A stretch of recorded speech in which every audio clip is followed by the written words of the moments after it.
We'll discuss about adverbs. Verbs add more meaning to the verbs or adjectives in a sentence. For example, Rohit was running very fast yesterday. The word very is describing the adverb fast in the above example. The curry is too good. The word too is describing the adjective good in the above example. Veena is running very carefully. The word very is describing the adverb carefully in the above example. Therefore, the words very and to are called adverbs since they are adding more meaning to the corresponding adverbs, adjectives, and verbs. So, from the above discussion, we can very well understand that adverbs add more meaning to their corresponding verbs, adverbs, and adjectives in a sentence. Thereby, they enhance the meaning of the sentence and they make the sentences quite interesting and meaningful. Because if we eliminate the word very, then the sentence becomes Rohit was running fast yesterday. From this simple sentence, we cannot understand whether the pace at which Rohit was running is very fast or it is moderate.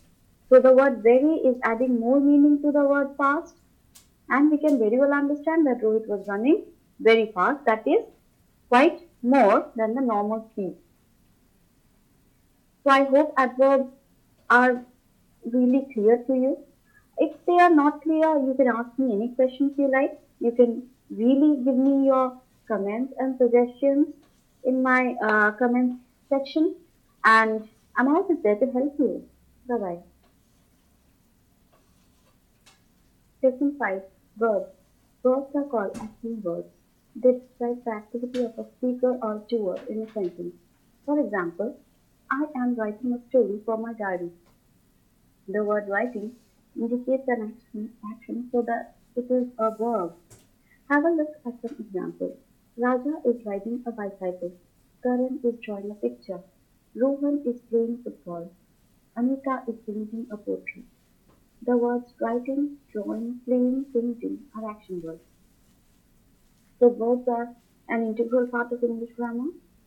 The day-to-day activities that we do, rather every time whatever activity we are doing are called verbs.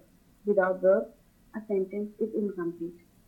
Rather, we cannot complete a sentence or speak about anything, any activity, any action from morning till night without the help of verbs. If you are enjoying, share your problems with me. I'm there to help you. Stay tuned. Bye bye. Lesson 4. Adjectives. Adjectives are describing words. They add more meaning to a noun. For example, Mr. Gupta is an honest man. The word honest is adding more meaning to the word man. The answer to the question, what kind of a man is Mr. Gupta, will be an honest man. So here, the word honest is adding more meaning as well as it is also telling about the quality of Mr. Gupta. The Taj Mahal is a beautiful building. The word beautiful is describing the word building. So Taj Mahal is having some kind of more description with the help of the word beautiful. So till now we can very well understand that adjectives are generally used to add more meaning to a noun.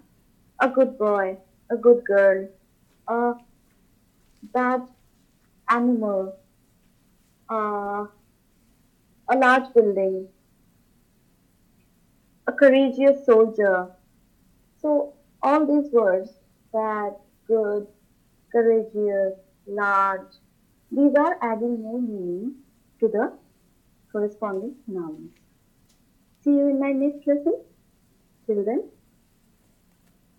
you can share all your comments, suggestions, whatever queries you are having in my channel. Do not forget to like and subscribe. Take care. Bye bye.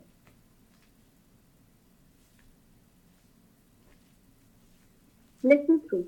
Pronouns. Pronouns are used instead of nouns. They help us in avoiding repetition of same meaning. Let's discuss some examples. Raju goes to the hospital every day. His mother is admitted there. He takes a lot of care of her. He is a very responsible boy. So in the above examples, you can see the name Raju is used only once. To avoid repetition, pronouns like he, his have been used. In our day-to-day speech, we often use many names, but there are various pronouns in English which helps us in avoiding repetition of same name and subsequently they help us in avoiding boredom while we are speaking. Hope you are enjoying. Please do not forget to like and subscribe to my channel. I'll be waiting for your comments and your feedback. Bye bye. In this lesson, we will discuss with nouns. Nouns are called naming words. Various names like Rohan, Rita, Rose, Redcoat, and many more are called nouns. This particular part of speech helps us in categorizing things, animals, people, monuments, and whatever we see all around us. Nouns play a very important role in English language. Without them, it would be very difficult in distinguishing people and objects around us. Right from our childhood, when we grew up, we distinguish between everything around us we see by by their names. We call them by specific names. Name of a boy, name of a girl, name of a building, name of a school, name of a hospital, name of any organization, name of a tree, name of a flower. So names play a very important role in our day-to-day life. In my next lesson, I'll be discussing with the classifications of nouns. Hope you enjoyed till now. Please do not forget to like and subscribe to my channel. I'll be waiting for your valuable suggestions and your valuable comments. Stay tuned till my next lesson. Bye bye. We are continuing with lesson 2. Most important and frequently used classification of nouns. Proper nouns, fixed names. Taj Mahal, Red Fort, Rohan, Ramesh. These names belong to particular historical monuments and persons. These names cannot be substituted. Common names or common nouns, names that are used to classify or generalize boy, girl, class, pen, etc. These terms are used in distinguishing objects that are living or non-living around us. Collective nouns, nouns that are used to describe a collection of objects. For example, a swarm of bees, a flight of stairs, a fleet of ships. Till now we have discussed three kinds of frequently used nouns: proper, common, collective. If you are having any doubts, please do write in the comments box or ask me any questions you wish. I would be ready to help you anytime. In the last part of lesson 2, we'll discuss about abstract nouns. These are nouns that cannot be seen or touched. These can only be felt or realized. For example, honesty, courage, bravery, cleanliness. The words that I have mentioned in the example can only be felt or realized. They cannot be seen or touched. The most frequently used categories of nouns have been discussed. I hope you have enjoyed. But still, if there are any doubts or if you want to discuss with me the problems you face while dealing with these parts of grammar, please do write in the comments box. And do not forget to like or subscribe to my channel. The more you practice, the better will be your quality of speaking. I hope my lessons are really helping you. Bye bye. Hello friends. Today I'll start with the basics of grammar. Articles. A, and the are the most important articles in English grammar. A is generally used in case of consonants, and is generally used in case of vowels. The is called as definite article and is used to suggest something fixed or definite. Some very basic examples for you. Have a look. Uses of a. I saw a boy of my school in the hospital. Boy starts with a consonant sound. I bought a storybook today. Story starts with a consonant sound. He is a very good man. Very starts with a consonant sound. Uses of an. An elephant is a very loyal animal. I wish to eat an ice cream just now. Mummy gave me an egg in the breakfast today. As you can see, the words elephant, ice cream, and egg start with vowels. So, in this first lesson, we have discussed about articles, specifically a and an. I hope you enjoyed. But if there are any queries, you can ask me your questions or you can give me your suggestions of how I can help you further. I'm always there to help you. See you till my next lesson. We are continuing with lesson 1. Uses of the Taj Mahal is a very beautiful building. The man standing behind you is my father. The house next to mine is on sale. The Taj Mahal. Taj Mahal is a fixed building and it cannot be substituted. The man. A particular man is being talked about. The house next to mine. That is the house that is exactly next to mine. Well, there are some exceptions also. A European, a 1 rupee note, a university degree. EU in European is pronounced as YO. 1 rupee note. 1 in 1 rupee is pronounced as W. A university degree. U is pronounced as YU. So, till now we have discussed about the uses of articles a and the. I hope you enjoyed. If you have really enjoyed, or if you have any problems or questions or suggestions, do not forget to like and subscribe to my channel, as well as do not forget to give your valuable comments. I would be glad to receive them. I'm always there to help you, and I'm always there to help you in eradicating all your confusions regarding the basics of grammar. See you in my next lesson. Bye-bye. Hello friends and welcome to Tanusree's Reading Room. Today I'll be discussing phrases, which was a request from some of you, and it will be a continuation of the playlist English Grammar Part 1. Rather, it will be an update to the playlist English Grammar Part 1 because I had discussed it quite a few days ago. I think you have enjoyed my last playlist that was regarding writing tips and all, and after that I discussed some error corrections, though I got a good feedback from some of you. Still, I want you to go through my basic grammar lessons because until and unless your grammar is strong and perfect and you are confident, no matter how much you practice, how many exercises you do, practice papers you do, it is going to be a problem for you all.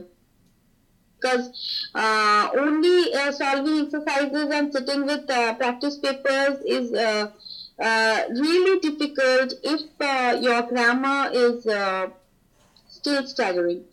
So, phrases are incomplete sentences. They are a group of words. They form parts of a clause. They do not form a complete meaning. Let's see the examples. In the bag, in the drawer, has gone away, made him angry, took his car, forgot his name, did not like it, killed the mice, many years ago, not at all, meaningless conversation, anxious to know, eager to learn, crazy about that, without any space, hardly any time left, no need of cooking, ability to learn, no way could be found, thousands of ways, tremendous cold, extremely beautiful weather.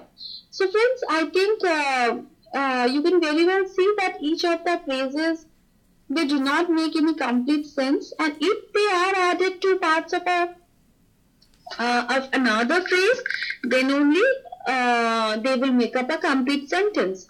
So in our day-to-day life, we use these kinds of phrases very frequently, but it is important to note that unless we add some set of words with them, they remain incomplete and they do not form a sentence. So I think phrases seem to be absolutely easy to understand, but still if there are any problems, do share it with me through comments. I'm always there to help you, and I'll be glad to receive your suggestions and your recommendations. I need them badly because I want to improve my viewers' experience. I want my viewers to be absolutely happy and satisfied and contented, and for that I need your feedback, your comments, your suggestions, how I can improve my lessons, what more areas you want me to discuss, what would be better if I rather which areas would be better for discussion and all. So if you have really started practicing the lessons that I am uploading, I think they will be absolutely helpful to you, no matter whether you are a student, whether you are working, whether you are staying at home, whether you are an elderly friend of mine, whoever it is. Uh, in today's busy life, my lessons will be absolutely perfect for you because they invest a very less amount of time, and you will have to take out hardly a few minutes from your entire day to just get into the habit of going through these. And have you subscribed to Tanusree's Reading Room? If not, do it today itself so that you get the daily updates from my end. And nothing else for now. I'll be coming up with something new in the next chapter. And till then, take care of yourself, stay happy, and do share your feedback with me through comments. And please subscribe to Tanusree's Reading Room. Bye bye.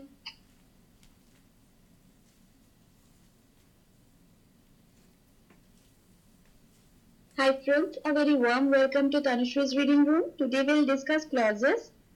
And before discussing clauses, I want to remind you that in my previous lesson I had discussed what are the areas you want me to focus upon. So please do not forget to like, share, comment, and most importantly, please subscribe to Tanusree's Reading Room so that I object and a predicate have a complete meaning. They are sometimes called a sentence within a sentence. And you can also say that incomplete phrases joined together to complete clear meaning or to create a complete meaning in a form of a clause is also a kind of definition for clauses. So friends, I'll be discussing some examples now which will make the confusion clear that what is actually the difference between a phrase and a clause. Please have a look. He did not join the party last night. Did not join is a phrase which is incomplete. The party last night is also a phrase which is incomplete. She has decided to shift to a new house. She has decided to is a phrase which is incomplete. Shift to a new house is again a phrase which is incomplete. Then comes they have never visited the palace. They have never is a phrase which is incomplete. Visited the palace is also a phrase which is incomplete. I was unaware about her illness. I was unaware is a phrase which is incomplete. About her illness is a phrase which is again incomplete. There were several people is a phrase which is incomplete. Standing outside the temple is a phrase which is incomplete. So friends, these examples, I think since I have marked the phrases in red and blue, you can well detect that phrases combine to give a sentence which is containing a subject and a predicate. They are having complete meaning. They can also be called sentence within a sentence. And the incomplete phrases join together to give a complete meaning in the form of a clause. So I think you are liking my lessons. If not, please share your suggestions with me through comments. And if you have yet not started practicing my lessons, then please do subscribe to Tanusree's Reading Room and start it today itself. Take care. Stay happy. See you in my next lesson. Bye bye. Hello friends, a very warm welcome to Tanusree's Reading Room. Today I'll be discussing on auxiliary verbs. Now this has been requested by some students of mine, but I think auxiliary verbs are important for all, isn't it? It's not that if you are studying or if you are going through any course, you need to know these discussions. Rather, in your speech, in your daily conversation also, these verbs play a very important role. So have a look. Verbs that are mostly used to form tenses. That's why they are most important also. Because if in a sentence we make mistakes regarding tenses, then our English totally becomes wrong. They also are used to form voices and situations for other verbs. And they are having basically two divisions: auxiliaries and modal auxiliaries. Now, what are primary auxiliaries? Try to remember, in my earlier grammar lessons, I have already discussed many times about be verbs. So, be verbs are again related to these verbs: am, is, was, are, and were. These five verbs comprise of the be verb. And these verbs play a very important role whether we are writing, whether we are speaking. Regarding any sphere, we need be verbs a lot. Do and have are also primary auxiliaries. Now, what are modal auxiliaries? These verbs are used basically for any kind of possibility, permission, any apprehension, any kind of you can say prohibition. That is, you are telling somebody to not to do something. These situations cover modal auxiliaries. So can or could, may or might, must, shall or should, will or would. These come under the division of modal auxiliaries. Now let's go through some examples. Okay, I think it will be helpful to you if you go through the examples carefully and try to judge that where exactly these verbs are being used. I will be there within 10. I will be there within 10. The use of be verb. Please do not create a sin. Please do not create a sin. Do is being used as the verb here. I have all the documents with me. I have all the documents with me. Have is being used here. So these three come under the category of primary auxiliaries. Next, can you remember his name? Can you remember his name? Could you please pass the bottle to me? Could you please pass the bottle to me? May I come in? May I come in? I might call him up tomorrow. I might call him up tomorrow. You must not allow him to do all that. You must not allow him to do all that. We shall shift next year. We shall shift next year. You should never talk like that. You should never talk like that. I will join you shortly. I will join you shortly. He would never tell the truth. He would never tell the truth. So, the verbs can, could, may, might, must, shall, should, will, would all come under the division of modal auxiliaries. I hope, friends, my lessons are easy and helpful for you. If not, then please share your suggestions with me through comments below the video. And if you like my lesson, do not forget to click on the subscribe button below the video. Please give me your feedback. They are very important to me to continue this journey with you all. Be happy. Take care of yourself. Hi friends, a very warm welcome to Tanusree's reading room. We are continuing with error corrections. Went there at 7 in evening. Went there at 7 in evening. The correct answer will be I went there at 7 in the evening. I went there at 7 in the evening. Next, he is ready to carry the mission. He is ready to carry the mission. The correct one, he is ready to carry out the mission. He is ready to carry out the mission. Next, do not indulge illegal activities. Do not indulge illegal activities. The correct one, Do not indulge in illegal activities. Do not indulge in illegal activities. Next, ask Mohan if he is willing go to the marriage party. Ask Mohan if he is willing go to the marriage party. The correct one. Ask Mohan if he is willing to go to the marriage party. Ask Mohan if he is willing to go to the marriage party. Are you aware his promotion? Are you aware his promotion? Are you aware of his promotion? Are you aware of his promotion? You can come here whenever like. You can come here whenever like. The correct one. You can come here whenever you like.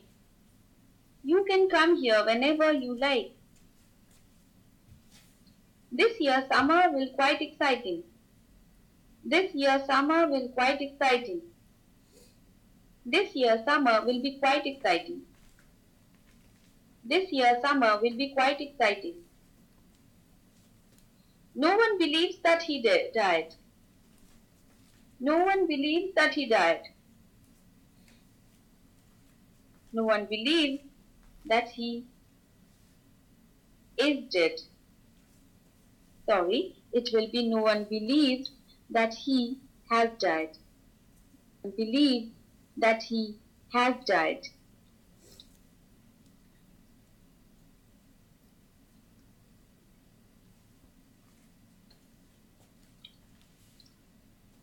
This house is construction. This house is construction. The correct one. This house is under construction. This house is under construction. Last night we enjoyed a lot in Rick's birthday party. Last night we enjoyed a lot in Rick's birthday party. Last night we enjoyed a lot in Rick's birthday party. Last night we enjoyed a lot in Rick's birthday party. Friends, I hope you liked this lesson, and I have already discussed error corrections earlier also. Hope you have glanced through them. If you haven't, then go through them today itself and share your feedback, your comments below the video. And yeah, sure, if you have liked my lessons and if you really find my channel helpful, then please subscribe to my channel, that is Tanusree's Reading Room, so that I continue this journey with you all, so that I can grow more. Bye bye. Take care of yourself. Stay happy always.